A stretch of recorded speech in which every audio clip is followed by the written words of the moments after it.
If you follow international cricket, you probably have not seen a lot of the Dutch cricket team, the Men in Orange, also known as Holland, for 2 World Cups. You might have seen them on and off at some ICC events like 3 Cricket World Cups and 3 T20 World Cups. They are by no means a cricketing powerhouse, no way. But in the limited opportunities they have been given, they have beaten an Australian team that had just won the Ashes, bowled India out for 200 runs at the 2003 ODI World Cup, beat England at the 2009 T20 World Cup, who eventually won the tournament.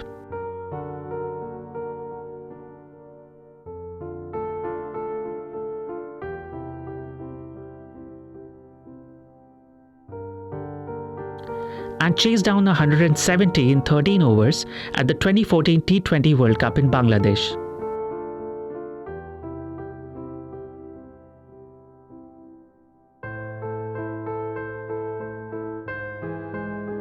In 2017, Netherlands won the ICC World Cricket League Championship and so became part of the ICC ODI League that was to run between 2020 and 2022. The league now runs until March 2023. It is part of the qualification process for the ODI World Cup in 2023. So 2020 was a very important year for Dutch cricket. Unfortunately, a little virus chose that year to wreak havoc across the world. Look, 2020 was supposed to be a very big year for Dutch cricket. It was going to be the first time that an associate country had been put into the newly formed Super League, which entailed the top 13 teams in the world. We earned that right by winning the World Cricket League a couple of years ago, which is a tough competition. This is Ryan Campbell, who has represented Western Australia, Australia and Hong Kong, keeping wickets and hitting the ball hard, scooping and lapping fast bowlers since before it was cool. Well, he's done it again. Just to prove it wasn't a fluke, he's done it again. Ryan is now coach of the Dutch cricket team. Mate, the excitement of the Super League is very real and very large for not only Dutch cricket, but I think also for associate cricket members around the world, because we've always screamed out to have more fixtures against the big boys and all that sort of stuff. And, we were given that opportunity. We were selected to play our 8 series, include Pakistan, the West Indies, England, New Zealand, all the great teams from around the world. Although the Netherlands has had a cricket team for almost 140 years now, cricket is not the most popular sport here. It is definitely not in the top 10. About 6,000 out of a population of 17 million play the sport. To the rest of the Dutch population, cricket is an English quirk like Marmite, left-hand driving and Sunday roasts at pubs. Some of the matches lined up in 2020 that had to be postponed were a chance for the Dutch cricket community to boost the game's profile in the rest of the country. Look, we were excited to get going. We were going to host Pakistan to start with, which would have been a fantastic opportunity for us, because not just the games, because I think the 3 games would have been outstanding, but I think we all will appreciate that Europe has a massive Pakistani population throughout Europe. So it wasn't only going to be Dutch fans that were going to get to see, one of the great teams of the world play in Holland, but I had that feeling that a lot of European, Pakistani and cricket lovers from all around, Germany and Belgium and, wherever, they were all going to come to those games as well. So that was a great opportunity for us. And look, our fingers are still crossed that we're doing our best to reschedule everything. See, this is where things are different in Holland, the Netherlands, as compared to the top 6-7 cricket nations. If you know anything at all about cricket, you probably know that these top teams are India, Australia, England, Sri Lanka, Pakistan, Bangladesh, South Africa and the West Indies. These top teams are of countries where cricket is one of the most popular sports, and where the cricketers and the cricket boards are relatively rich compared to the 93 other teams that play the sport. And that is fine, except for the fact that the small group of 7 or 8 has remained this small for a long, long time. The International Cricket Council has not done much to indicate that it is interested in growing the game to more countries or strengthening it in countries where it has a foothold, like the Netherlands. For example, the number of teams participating in the Cricket World Cup went from 8 in 1975 to a glorious 16 in 2007, and then back down to 10 in 2019. Over the same period, the Football World Cup grew from 16 teams to 32. What this has meant is that apart from the top few teams, the rest are always living on the fringes of the international scene. Opportunities to play matches are scarce and insecure.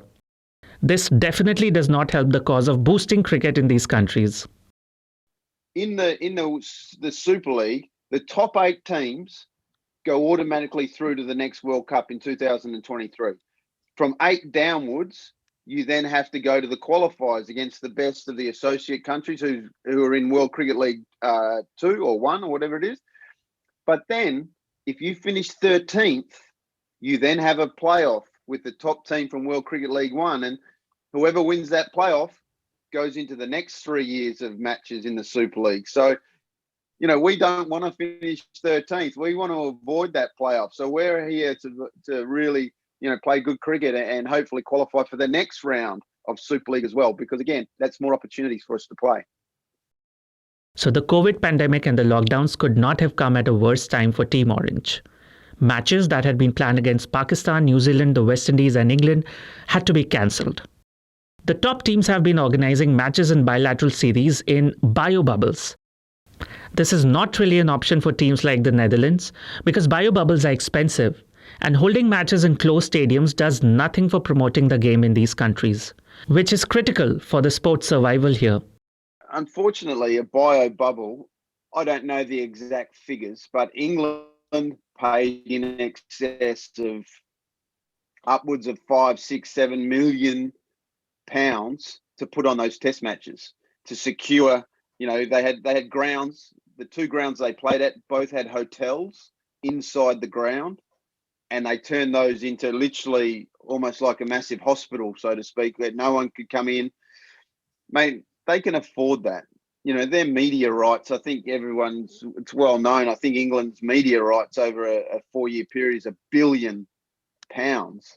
So their income for putting those test matches on, yes, of course, if they have crowds there, they get extra cash. But, mate, the amount of money by putting it on TV far outweighs their costs.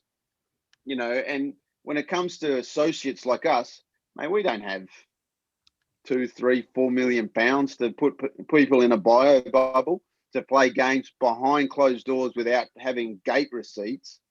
Mate, that's almost impossible for us. And to be honest, I think it's been almost impossible for, even the lesser teams of the full members. Ireland can't afford it. Afghanistan definitely can't afford it. Zimbabwe haven't played much. They've all had to go to countries where they have been provided with a bio bubble. So that's what makes it up. New Zealand can host, Australia can host, literally because there is no coronavirus in those countries. They've managed the pandemic unbelievably well. And even then in Australia, they're still having bubbles.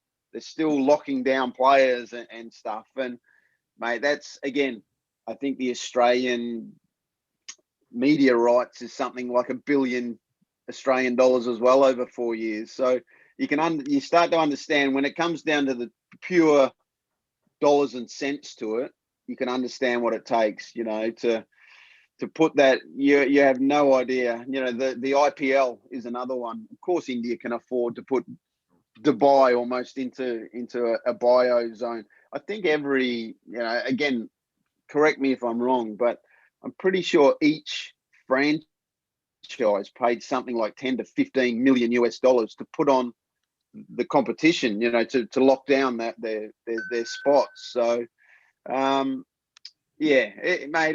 I hate to say it. And again, this is where it comes down to the haves and the have-nots of world cricket. And it's very lopsided with what we have here of, who's got the cash and who hasn't. And again, that's no fault of anyone's. That's just how it is. That's how the world is. And, we just have to do what's best for Dutch cricket. And at this stage, it's been to postpone. But when it's right, we'll be the first ones to play, mate. We're doing everything in our power to get it up and running, and we'll give our players every opportunity to play. So Pakistan was called off, and unfortunately, we've also called off England and the West Indies from 2021. That was pretty much due to the reason that we didn't want to play behind closed doors. We need people at those games because it's a great opportunity. If England play the Dutch, there's going to be 10,000 people there. Whatever our stadium can hold when we build it, it'll be packed. And that's a great opportunity for Dutch cricket to also earn money that we need, to keep us afloat. So, and to, drive cricket for the next 10 years, so to speak, here in the Netherlands. At this point, it's March 2021. The Dutch national team has not played since November 2019. They have just started practicing together.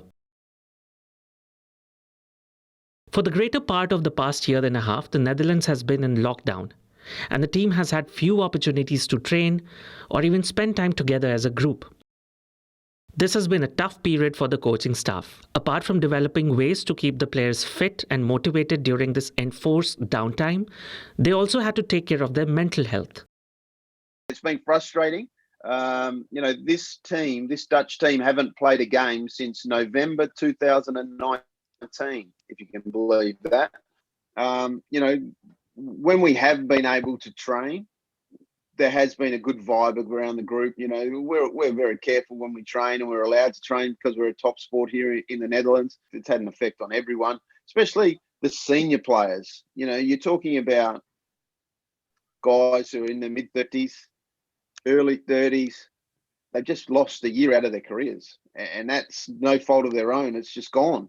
And, that's the one thing about sport. You can't play forever. And when a year is taken out of that career, it does hurt.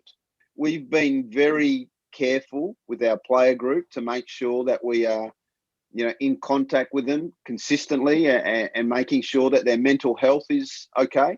Because I think, I think we've seen one of those things of the pandemic as the cases are rising in mental health issues when, you're stuck at home and you feel like you can't get out and see people and talk to people. And we got a young sports psych who's also a part of our group that has done some stuff with the team. And, our physio and our team doctor is a big part of it. And, I think basically you just have to be in contact with as possible. So, for instance, George Dunlop, our team S&C and physio, and James Hilditch, my assistant, and myself, we split the groups. So we then look after a smaller group of players that we can then have more one-on-one contact with and make sure that we are following up. We have an app on our phones that is your daily health, and players input how they're feeling, both physically,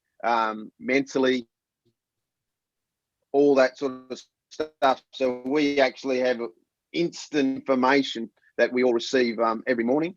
And again, if red flags go up, then, hopefully we're in the best position to contact the player early and have that conversation, how you're going. And then if it's getting a bit worse, then obviously we can bring in the professionals. Keeping going through this purgatorial dystopian period is important because on the other side, there's a lot of matches, a lot of big matches. We have a massive series against Ireland in June. That will be our number one priority to start with. I know we're also going to play Scotland in some ODI games, but again, no disrespect to Scotland, but because it's not a Super League fixtures, we'll be using it more as sort of to get us ready. But that 3-match series against Ireland is really, really important for us. It will be the first games of our Super League, to be honest, and we need to start well, and we need to win matches. So that's really important. And then, of course, in October, it's World Cup time. And, I think what everyone saw when we won those qualifiers in 2019, I think you saw a really disciplined, well-oiled machine that the Dutch cricket team were, who played well. And that's probably the shame of us not playing in Australia. I think our bowling attack would have suited the fast and bouncy wickets in Australia. So, doing the World Cup in India will be another challenge for us. But our priority is to make it through to that second round of that, because if you make it through to the second round, then you're automatically qualified for the next World Cup, which is a year later in Australia. So, and we'll go to the World Cup in October, and then in November, we'll play South Africa in South Africa with our Super League competition. And then we'll go to Zimbabwe and play Zimbabwe in Zimbabwe. So there's a lot of cricket coming, because then that takes us almost to the end of 2021, and then start of January, we have Afghanistan in the UAE, and then we go to New Zealand for the series against New Zealand. Plus, recently, after we recorded this interview, a Dutch tour to Nepal was announced between April 17th and 24th, where the Netherlands would be playing Nepal and Malaysia in a tri-nation T20 series. In an unequal sport like cricket, what is the medium or long-term outlook for associate teams like the Netherlands? What are the goals they could be working towards? What will progress look like on the path to boosting cricket here? For that to happen, the team has to be successful. They're the cold hard facts of the day. You know, the actual national team have to keep winning.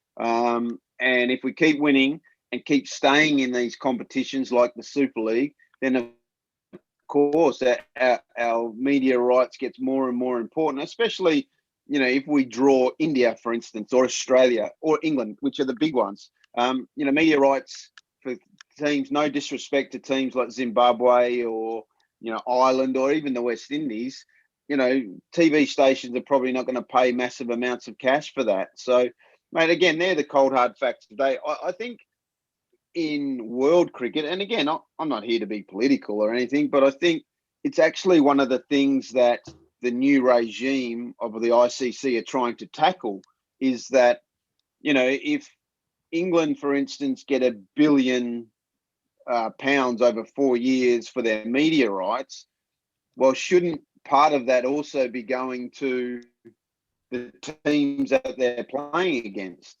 Because at the moment it doesn't. It's only your home series that you can sell. So, you know, that's the questions that need to be asked. Is, you know, England right now should be bending over and helping anything they can to teams like Pakistan and the West Indies, because without Pakistan and the West Indies coming this year out of nowhere and being locked down and going through that situation, then they wouldn't have had their media rights and they wouldn't have got all their cash. So that, again, that's an issue for the politics at the ICC to handle, and I'm sure they are approaching that sort of stuff. But again, I'm not sure someone like India is going to turn around and say, yeah, we'll pay you some cash for playing. But yeah, that's unfortunately the way it is. So, you know, Dutch cricket, we need to get it on TV for one.